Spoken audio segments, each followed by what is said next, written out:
Cuba has fallen. That's the news that I am delivering to you today. It has been 15 days since the blockade had begun, where all oil for the oil-dependent nation has been blocked. And though the Cuban government has tried to ration that as long as they can, the fact is they've just timed out. They've ran out of oil. So what we're watching right now is a complete collapse of the Cuban national energy grid. There are pockets of generated power for military bases and bunkers, compounds like that that don't help the people. For 95% of the population, over 11 million people are now without power, and that power is not coming back on. Our focus on this series has really been to highlight what's going on for the Cuban people as themselves, not just the melodrama that's playing between the Cuban government and the American administration. And over the past 15 days, the Cuban people have been living through what is essentially an apocalyptic scenario, but only kind of on the precipice. As of today, it goes full-blown apocalyptic in Cuba. We're no longer tracking blackout hours. We're now going to start tracking the survival metrics, water access, food spoilage, and of course, cholera outbreaks.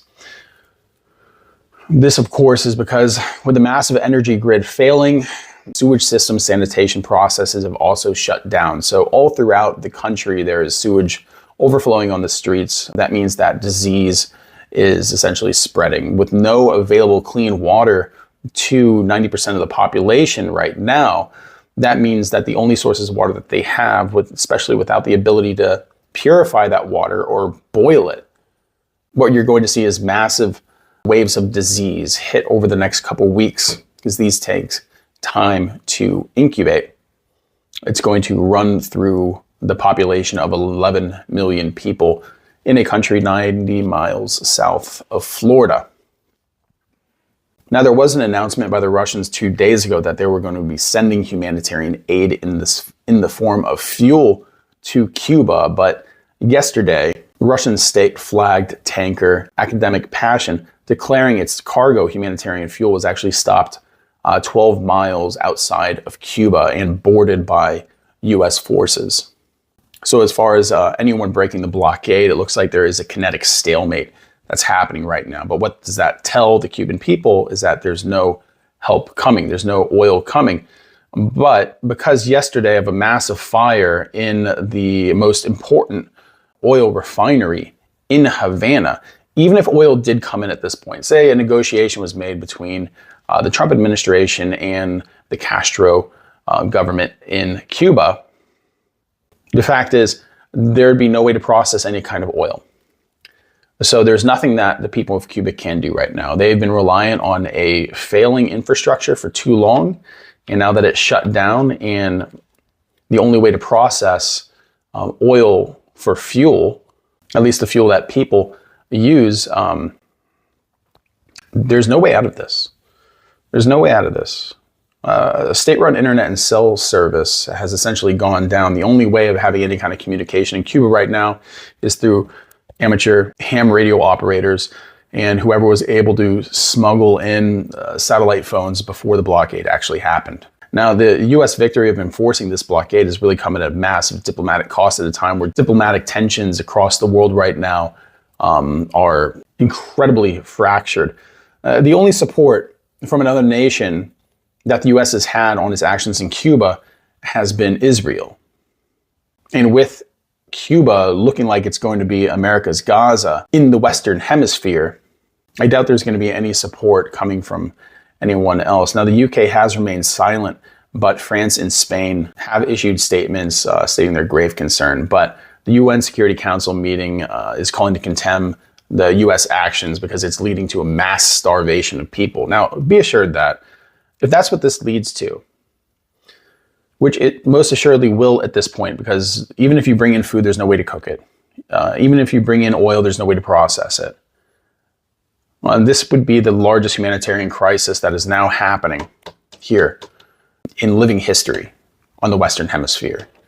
And it's caused by the American government, the American military, and the Western alliance is completely fracturing over the morality of this siege. So to summarize this all kind of on day 15, the countdown is officially over. The national energy grid is down. The island of Cuba has gone dark. The escape routes are closed, and the superpowers are in a kinetic standoff at sea. This is not a good place for the Cuban people to be.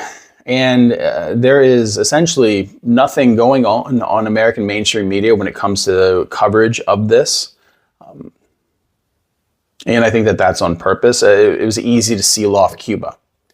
And it's easy to make sure that nothing's coming out of Cuba. And you are seeing videos all throughout Latin America, all throughout Central and South America about what's going on in Cuba. It's just not in America.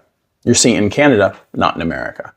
This is a media blackout that's being done by our mainstream media. We're the only voices that are talking about what's happening in Cuba to the Cuban people. They don't care about the government. I don't care about whether they're communist, anything like that. I care about people. And the fact that we, as Americans, by our silence, are condoning 11 million people being thrown into an apocalyptic scenario where they're deprived of food, of water, of healthcare, where children are becoming casualties, where the elderly are becoming casualties, anyone with chronic illness are becoming casualties, and soon the young and the healthy will also become casualties as disease runs through the population, as the lack of clean water or the absence of water altogether throws the people into absolute shock and a state of survival.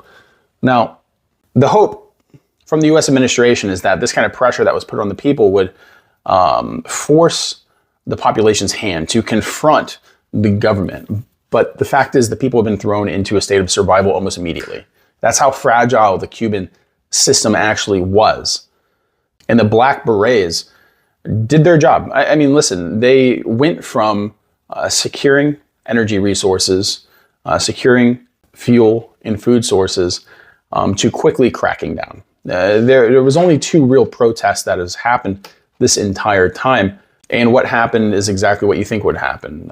Provocateurs were arrested and disappeared.